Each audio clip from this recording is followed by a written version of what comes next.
എല്ലാവരും ശ്രദ്ധയോടെ ഇരുന്നോ. മെബിൻ അച്ചാച്ചൻ ഇന്ന് നമ്മൾ ലേൺ ടൈമിൽ ലീഡ് ചെയ്യും. അതുകൊണ്ട് തന്നെ let's hand it over to learn time. Hello കൂട്ടുകാരെ, എന്തൊക്കെയുണ്ട്? എല്ലാവരും വളരെ സന്തോഷത്തിലാണെന്ന് ഞാൻ വിശ്വസിക്കുന്നു. കാരണം നിങ്ങളുടെ ചിരിച്ച മുഖം കാണുമ്പോൾ അറിയാം വളരെ സന്തോഷത്തിലാണ്. ഒരു അടിപൊളി പാട്ടൊക്കെ പഠിച്ചിട്ടിരിക്കുക അല്ലേ? ഓക്കെ, അങ്ങനെയെങ്കിൽ എല്ലാവരെയും യേശുപ്പച്ചൻ ധാരാളമായി അനുഗ്രഹിക്കട്ടെ. ഇനി നമ്മൾ ഒരു ലേൺ ടൈമിലേക്ക് നമ്മൾ പ്രവേശിക്കുകയാണ്. നമുക്കറിയാം ഓരോ ദിവസവും പുതിയ പുതിയ കാര്യങ്ങൾ പഠിക്കുന്നത് നമ്മുടെ ജീവിതത്തിൽ ഒരു അനുഗ്രഹം അല്ലേ? കാരണം പുതിയ പുതിയ അറിവുകൾ നമ്മൾക്ക് മറ്റുള്ളവരോട് പങ്കുവയ്ക്കാനും അതുപോലെ നമുക്ക് ചില കാര്യങ്ങളൊക്കെ മനസ്സിലാക്കാനും നമുക്ക് പറ്റാറുണ്ട്. അങ്ങനെയെങ്കിൽ ഇതുവരെയുള്ള ലേൺ ടൈം ഒന്ന് എടുത്ത് നോക്കിയേ. അതായത് ചെറിയ പെൻസിലോട്ട് വലിയ വിമാനം വരെ നമ്മൾ പഠിച്ചിട്ടുണ്ട്. എങ്ങനെയാണ് അത് കണ്ടുപിടിച്ചെന്നും അതിൻ്റെ ഒരു കഥ രീതിയിലൊക്കെ നമ്മൾ പഠിച്ചിട്ടുണ്ട്, എങ്ങനെ ഇതൊക്കെ വന്നു. അങ്ങനെയെങ്കിൽ നിങ്ങൾ ചില കൂട്ടുകാർ ഇത് ചിലപ്പോൾ ടി വിയിലൂടെ ആയിരിക്കും കാണുന്നത്. അങ്ങനെയെങ്കിൽ ടി വി കണ്ടുപിടിച്ചതിൻ്റെ പുറകിൽ ആരെങ്കിലും ഒരാൾ കാണുമല്ലേ? അതുപോലെ തന്നെ നിങ്ങൾ ചിലപ്പോൾ ഫോണിലൂടെ ആയിരിക്കും കാണുന്നത്. അങ്ങനെയെങ്കിൽ ഫോൺ കണ്ടുപിടിച്ചതിൻ്റെ പിൻപിൽ ഒരാളുണ്ട്. അങ്ങനെയെങ്കിൽ ഏതൊരു കാര്യം എടുത്ത് നോക്കുവാണെങ്കിലും അതിൻ്റെ പിൻപിൽ ഒരു കരമുണ്ട് അല്ലേ? അതിൻ്റെ പിൻപിൽ ഒരു കരമുണ്ട്. അങ്ങനെയെങ്കിൽ ഇന്ന് ഞാൻ നിങ്ങളോട് പറയാൻ പോകുന്നത്, നമ്മൾ ഒത്തിരി കണ്ടുപിടുത്തങ്ങളും അതുപോലെ തന്നെ ഭയങ്കര ബുദ്ധിയുള്ള ഒത്തിരി ആളുകളെക്കുറിച്ചൊക്കെ നമ്മൾ പഠിച്ചിട്ടുണ്ട്. എന്നാൽ ഇതിൻ്റെ എല്ലാം ബേസ് എവിടെയാണ്? ഇതിൻ്റെയൊക്കെ അടിസ്ഥാനം എവിടെയാണ്? ഇന്ന് ആ ഒരു കാര്യമാണ് നമ്മളൊന്ന് തൊട്ടുവിടാനായിട്ട് ആഗ്രഹിക്കുന്നത്. നമുക്കറിയാം നമ്മളൊരു വലിയൊരു ബിൽഡിങ്ങിൻ്റെ കീഴിൽ നിൽക്കുമ്പോൾ നമുക്കറിയാം 10 നില കെട്ടിടം, ചിലയിടത്ത് പറയും 100 നിലയോളം ഉണ്ട്, എണ്ണാൻ പറ്റുന്നില്ല, അതുപോലെ വലിയ കെട്ടിടങ്ങളാണ്. ഈ കെട്ടിടം എന്നൊക്കെ പറയുമ്പോൾ അതിൻ്റെ അർത്ഥം അത്രയും വലിയ കെട്ടിടം നിൽക്കുന്നുണ്ടെങ്കിൽ അതിൻ്റെ പിൻപിൽ എന്തുണ്ട്?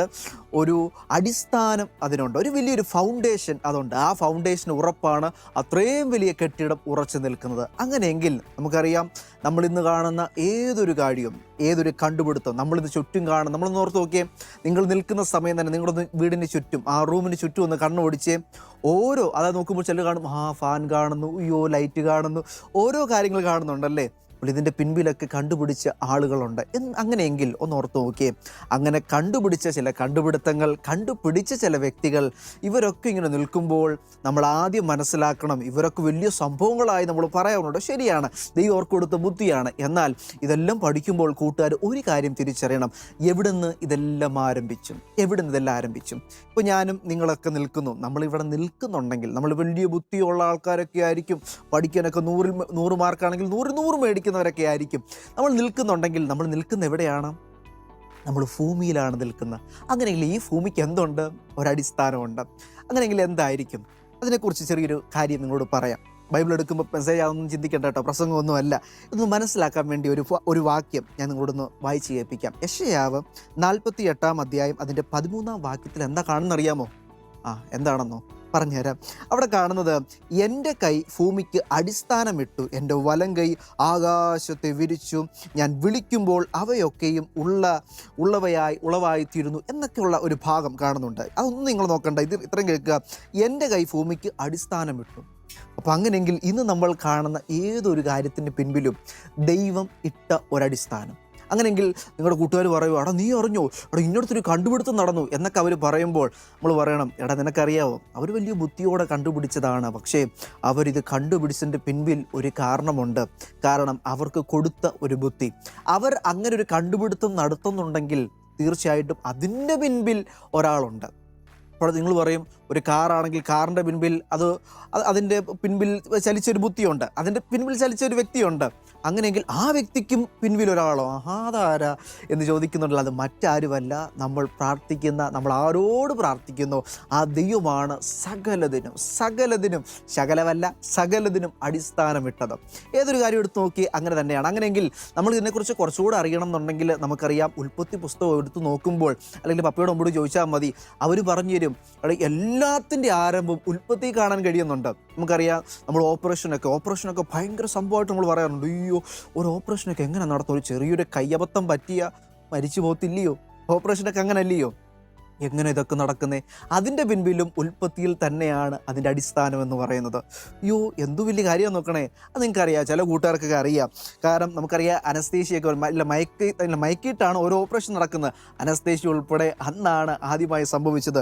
ആ ഒരു ഭാഗം നിങ്ങളൊന്ന് ഞാൻ വായിച്ച് കേൾപ്പിക്കാം. അത് കാണുന്നത് ഉൽപ്പത്തി പുസ്തകത്തിൽ തന്നെ 2-ാം അധ്യായം 21-ാമത്തെ വാക്യത്തിലാണ്. അവിടെ കാണുന്നത്, ആകയാൽ യഹോവയായ ദൈവം മനുഷ്യന് ഒരു ഗാഢനിദ്ര വരുത്തി, അവൻ ഉറങ്ങിയപ്പോൾ അവൻ്റെ വാഴിയെല്ലുകളിൽ ഒന്ന് എടുത്ത് അതിന് പകരം മാംസമായി പിടിപ്പിച്ചു. ഒന്ന് ഓർത്ത് നോക്കിയേ. അങ്ങനെയെങ്കിൽ ഫസ്റ്റ് ഓപ്പറേഷൻ നടന്നത് ഏത് ഹോസ്പിറ്റലിലാണ്?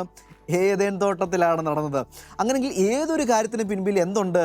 ദൈവം ഇട്ട ഒരടിസ്ഥാനമുണ്ട്. അങ്ങനെയെങ്കിൽ ഈ ദിവസങ്ങളിൽ നിങ്ങളെക്കുറിച്ച് ദൈവത്തിന് എന്തെന്ന് അറിയാമോ? വലിയ പദ്ധതികളുണ്ട്. നമുക്കറിയാം, നമ്മൾ കണ്ടുപിടിച്ച ഓരോ കണ്ടുപിടുത്തങ്ങളും, അയ്യോ എങ്ങനെ ഇതെല്ലാം കണ്ടുപിടിക്കുന്നു, എങ്ങനെയാണ് ഇതൊക്കെ കണ്ടുപിടിക്കുന്നത്? ഒരത്ഭുതമല്ല നമുക്ക്? തീർച്ചയായിട്ടും ഒരത്ഭുതമാണ് എങ്ങനെ കണ്ടുപിടിക്കുന്നു. അങ്ങനെയെങ്കിൽ നിങ്ങൾ ഓർത്ത് നോക്കിയേ, അവർക്ക് കൊടുത്ത അതേ ജ്ഞാനം നമുക്കും ദൈവം തരുവാനിടയായിത്തീരും. നിങ്ങൾ എന്തൊക്കെയോ, ഓയോ എനിക്ക് വലിയ പഠിക്കാൻ ബുദ്ധിയൊന്നുമില്ല, എനിക്കിതിനെപ്പറ്റി ഇപ്പോൾ വലിയ അറിവൊന്നുമില്ല, കൊള്ളാം ഞാനോ എന്നൊക്കെ ചോദിക്കുന്നവരുണ്ട്.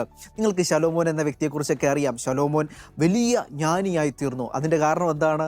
ശലോമോൻ ദൈവത്തോട് ചോദിച്ചത്, എനിക്ക് കുറച്ച് പൈസയൊക്കെ വേണം, കുറച്ച് സ്ഥാനമൊക്കെ വേണം എന്നല്ല ചോദിച്ചത്.